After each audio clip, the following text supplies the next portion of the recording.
नमस्कार, हमारे IGNOU audio books channel पर आपका स्वागत है। Indira Gandhi Rashtriya Mukt Vishwavidyalaya, school of performing and visual arts, SOPVA, bachelors degree programs, bachelor of performing arts Hindustani music honours, BEPFHMH, semester I, BHMCT 101 Hindustani संगीत और इसके मूल सिद्धांतों का परिचय, खंड 1 भारतीय संस्कृति और मंच कलाएं, इकाई 1 भारतीय संस्कृति एक विहंगावलोकन।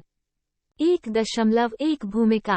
जब हम किसी नए स्थान पर जाते हैं तो हम देखते हैं कि वहाँ के लोग एक अलग भाषा बोलते हैं, एक अलग तरीके से कपड़े पहनते हैं, एक विशिष्ट तरीके से खाते हैं और समाज में कुछ तरीकों और शिष्टाचारों का पालन करते हैं जो शायद हमारे परिचित तौर तरीके नहीं हैं। वहाँ जीवित रहने के लिए हमें भी इनमें से कुछ तौर तरीके सीखने होते हैं। ऐसी स्थिति में हमें अक्सर एक ऐसा शब्द याद दिलाया जाता है जो उपरोक्त सभी बातों को अपने आप में ढाल लेता है, और यह शब्द संस्कृति है। हम सभी को अपने बुजुर्गों द्वारा अपने प्रारंभिक वर्षों के दौरान निर्देश दिया जाता है कि समाज में कैसे व्यवहार किया जाए। हमें ये भी निर्देश मिलता है कि कब क्या बखाना चाहिए, कैसे कपड़े पहनना चाहिए और समाज के विभिन्न स्तरों के साथ कैसा व्यवहार करना चाहिए। हमारे आसपास की दुनिया, हमारे धर्मों और हमारे रीति रिवाजों के बारे में हमारी समझ हमारे बुजुर्गों द्वारा निर्देशित की जाती है। हमारे देश के अलग अलग हिस्सों में हम जो कपड़े पहनते हैं, जो भाषाएं बोलते हैं, जो खाना खाते हैं, जिस तरह से हम पूजा करते हैं, वो सभी अलग अलग है। ये सभी हमें प्रभावित करते हैं और जैसे जैसे हम बड़े होते हैं हम इन प्रथाओं को आत्मसात करने लगते हैं। इस प्रकार से कई प्रथाएं आने वाली पीढ़ियों में हस्तांतरित हो जाती है। समय के साथ साथ इन सांस्कृतिक प्रथाओं एवं परंपराओं में बदलाव भी आने लगते हैं। इस पाठ में हम भारत की संस्कृति और सांस्कृतिक अभिव्यंजनाओं के संबंध में जानकारी प्राप्त करेंगे। 1.2 अधिगम से संप्राप्ति। इस पाठ का अध्ययन करने के बाद आप क संस्कृति को परिभाषित कर सकेंगे। ख भारत में संस्कृति कैसे विकसित हुई, इस पर विस्तृत चर्चा कर पाएंगे। ग भारतीय सांस्कृतिक परंपराओं की व्याख्या कर सकेंगे। 1.3 संस्कृति का अर्थ। संस्कृति को कई लोगों द्वारा विभिन्न तरीकों से परिभाषित किया गया है। संस्कृति को एक विशिष्ट समाज के सदस्य के रूप में उस समाज के परंपराओं के माध्यम से प्राप्त विश्वास, कला, कानून, नैतिकता, रीति रिवाजों का ज्ञान और कई विशिष्ट अभ्यासों की एक जटिल प्रणाली के रूप में परिभाषित किया जा सकता है। स्वतंत्र भारत के पहले प्रधानमंत्री पंडित जवाहरलाल नेहरू ने संस्कृति को शारीरिक और मानसिक क्षमता के प्रशिक्षण, स्थापना और विकास परिणाम और आधार के रूप में वर्णित किया। श्री राजगोपालाचार्य, ब्रिटिश भारत के पहले गवर्नर जनरल ने संस्कृति को एक समाज या एक राष्ट्र के प्रतिभाशाली तथा रचनात्मक सदस्यों के विचारों, भाषणों और कर्मों की सामूहिक अभिव्यक्ति के रूप में परिभाषित किया है। इनके द्वारा हम समझते हैं कि संस्कृति हमारी विचार प्रक्रिया, साहित्य, भाषा, कला, धर्म, रीति रिवाजों, परंपराओं और हमारे आसपास की दुनिया को जानने के तरीके के माध्यम से देखी या समझी जाती है। 1.4 भारतीय संस्कृति। भारतीय सांस्कृतिक अभिव्यक्ति का सबसे प्रभावशाली रूप धार्मिक कर्मकांडों में देखने को मिलता है। विश्व के सभी महान सभ्यता मंदिर केंद्रित रहा है। इन सभ्यताओं में सांस्कृतिक और सामाजिक गतिविधियां भी धर्म से संबंधित रहा है। भारतीय समाज में भी मंदिर सामाजिक और सांस्कृतिक जीवन के केंद्र बिंदु था। उदाहरण के लिए मंदिरों में वास्तुकारों, रथ निर्माताओं, पत्थर और लकड़ी काटने वालों, मूर्तिकार, चित्रकार, पुजारी, शिक्षक, लेखाकार, पुरालेखविद, नर्तक, संगीतकार, माला बनाने वाले, सुरक्षा प्रभारी, अधिकारी और बहुत अन्य कार्यों के लिए विभिन्न वर्गों के लोगों के लिए रोजगार के अवसर पैदा होते हैं। हमारी धार्मिक मान्यताएं हमारे दैनिक जीवन को भी प्रभावित करती हैं। कुछ दैनंदिन परंपराएं, जैसे कि प्रतिदिन स्नान करना, स्नान करने के बाद पूजा करना, हर रोज घर की सफाई करना, प्रतिदिन शाम को दीपक जलाना, बासी कपड़े न पहनना आदि हर घर में अनिवार्य रूप में माना जाता है। इन प्रथाओं को कड़ाई से पालन के लिए इन्हें धर्म से जोड़ा गया। इसके अलावा हमारे विवाह की रस्में, हमारे भोजन, पहनावा आदि न केवल धार्मिक नियमों द्वारा शासित होते हैं बल्कि उस क्षेत्र पर भी निर्भर करता है जहां हमारी बसावट होती है। उदाहरण के लिए जहां पंजाब की सभी महिलाएं सलवार कमीज पहनती हैं, वहां तमिलनाडु में सभी महिलाएं अलग अलग धर्मों के अनुयायी होने के बावजूद साड़ी ही पहनती हैं। इस प्रकार हमारी सांस्कृतिक परंपराएं धर्म के अलावा कई अन्य कारकों द्वारा भी निर्मित होती हैं। 1.5 भारतीय संस्कृति के प्रतिरूप। ललित कला। कलाएं सांस्कृतिक अभिव्यक्ति के महत्वपूर्ण रूपों में से एक हैं। नृत्य, संगीत, चित्रकला, मूर्तिकला, नाटक, वास्तुकला सदियों से विकसित हुए हैं।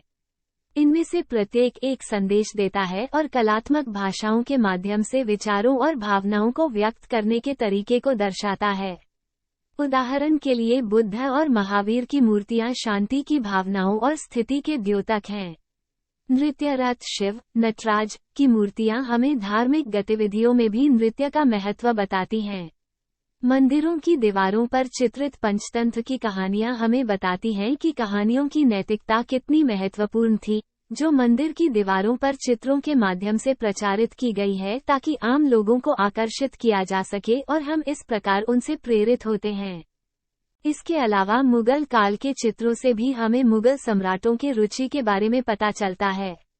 यदि हम संगीत के बारे में बात करते हैं तो हमारे पास हिंदुस्तानी संगीत, कर्नाटक संगीत, लोकप्रिय परंपराएं जैसे सूफी, लोक, भजन, कीर्तन, भक्ति संगीत, रबींद्र संगीत, क्षेत्रीय संगीत, विभिन्न आचार अनुष्ठानों से संबंधित गीत, भाटाई चारण और अन्य लोकगाथा गायकों के गीत और सबसे लोकप्रिय आधुनिक फिल्म संगीत हैं। ऐसी सभी परंपराओं के मामले में भारत बहुत समृद्ध है। साहित्य परंपरा। भारत स्वदेशी लोगों द्वारा बोली जाने वाली विभिन्न भाषाओं में साहित्यिक परंपराओं का एक विशाल भंडार है। वर्तमान में 22 क्षेत्रीय आधिकारिक भाषा भारत सरकार द्वारा मान्यता प्राप्त है। इसलिए वैदिक काल से लेकर वर्तमान समय तक हमारे पास संस्कृत और आधुनिक भारतीय भाषाओं में लिखे गए साहित्य के असंख्य पुस्तकें और ग्रंथ हैं। कुछ प्रमुख क्षेत्रीय बोलियों के अलावा हमारे यहाँ मीराबाई, तुलसीदास, कबीरदास, सूरदास और कई अन्य अमर क्षेत्रीय लेखकों द्वारा लिखित कविताएं तथा अन्य कई महान साहित्यिक कृतियां भी हैं। साहित्य को वास्तविक जीवन का सर्वश्रेष्ठ चित्रण, स्वदेशी लोगों की संस्कृति और पूरे समुदाय के दर्शन को शब्दों द्वारा वर्णित करने के लिए जाना जाता है। भारतीय साहित्यिक परंपरा ने भी भारतीय समाज लोकाचार को सफलतापूर्वक दर्शाया है।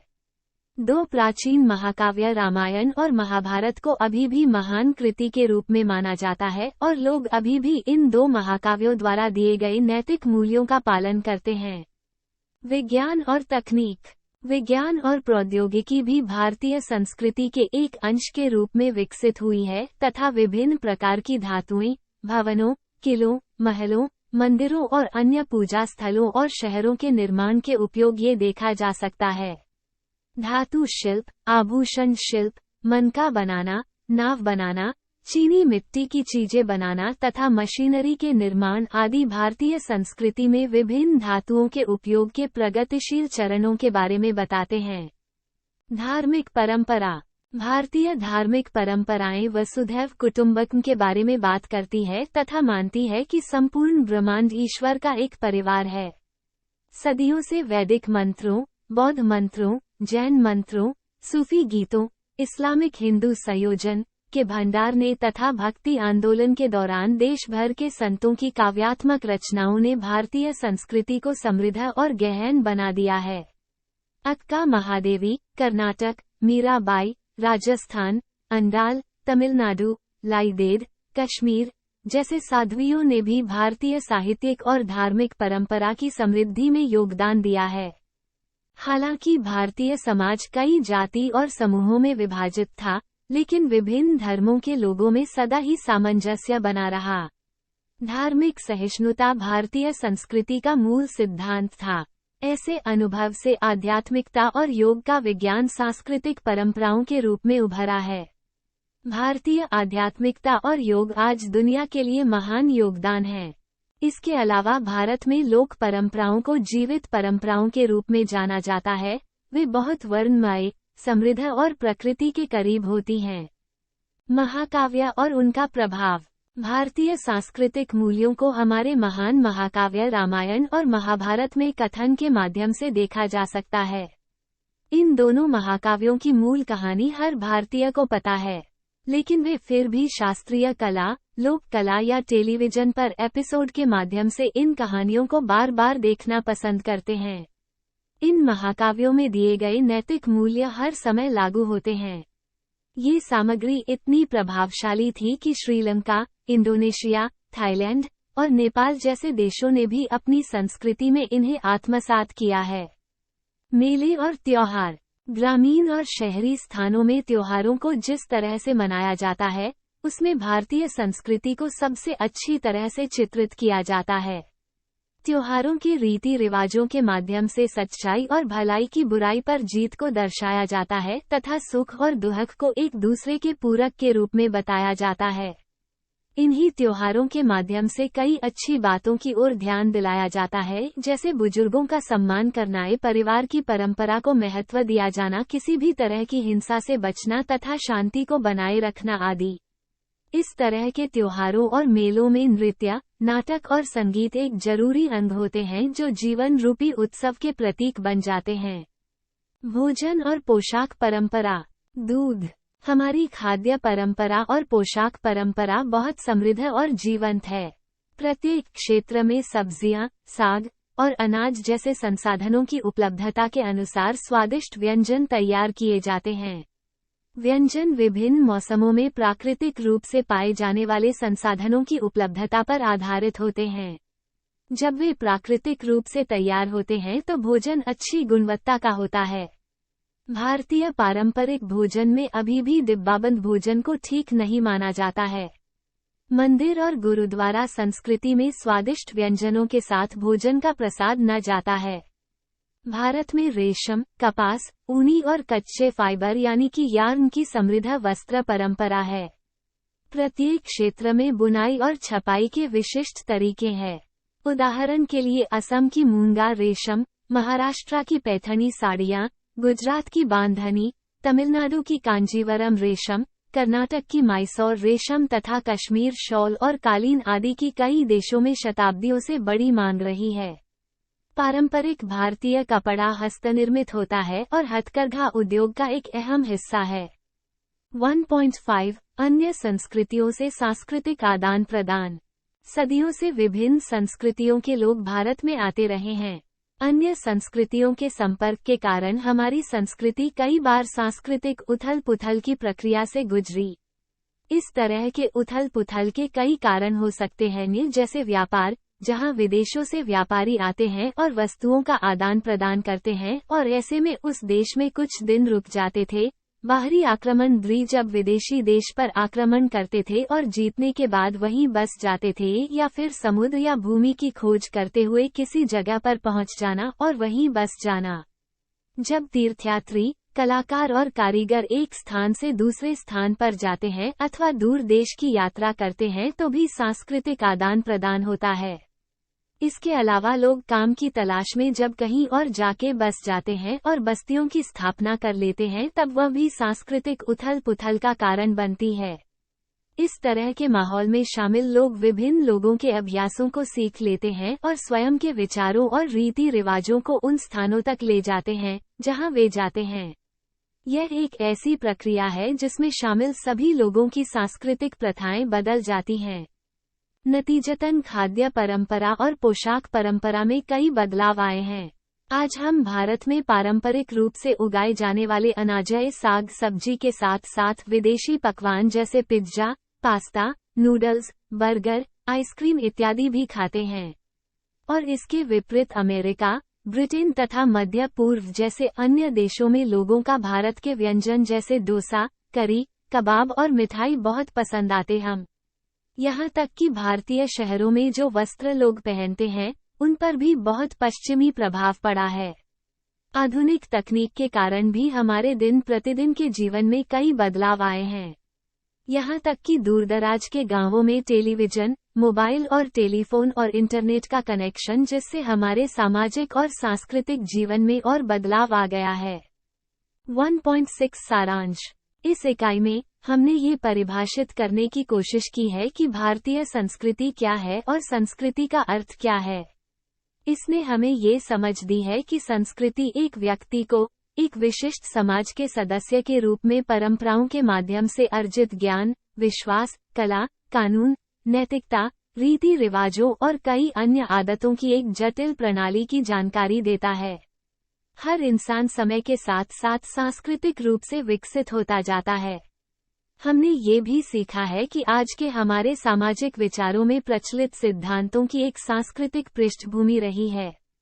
एक विशेष समुदाय की संस्कृति को लोगों की धार्मिक गतिविधियों, जीवन जीने के तरीके, साहित्य, संगीत, नृत्य, रंगकला, व्यंजन, वस्त्र, वास्तुकला और भौतिक परंपराओं का पालन के द्वारा चित्रित किया जाता है। धन्यवाद। मिलते हैं अगले वीडियो में अगले पाठ के साथ।